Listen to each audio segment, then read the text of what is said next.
সিলেট সীমান্তে বিজিবির অভিযানে প্রায় 2,38,00,000 টাকার চোরাই পণ্য আটক। বিজিবি সিলেট সেক্টরের অধীনস্থ সিলেট ব্যাটালিয়ন 48 বিজিবির পৃথক পৃথক অভিযানে প্রায় 2,38,00,000 টাকার চোরাই পণ্য আটক করা হয়েছে।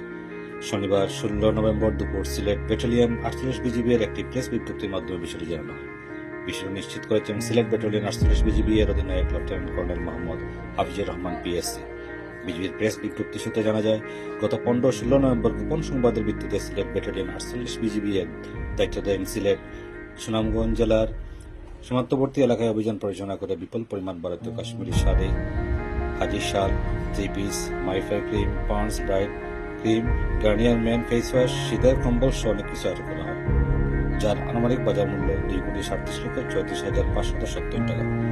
এ বিষয়ে সিলেট ব্যাটালিয়ন 48 বিজিবি এর অধীনায়ক lieutenant colonel Mohammad Hafizur Rahman PSC বলেন, ঊর্ধ্বতন সদরের নির্দেশনা অনুযায়ী সীমান্তে নিরাপত্তা রক্ষা ও চোরাচালান প্রতিরোধে বিজিবির অভিযানিক কার্যক্রম ও গোয়েন্দা তৎপরতা সর্বোচ্চভাবে অব্যাহত রয়েছে। এই ধারাবাহিকতায় সীমান্তবর্তী এলাকার অভিযান পরিচালনা করে চোরাচালান মালামাল জব্দ করা হয়।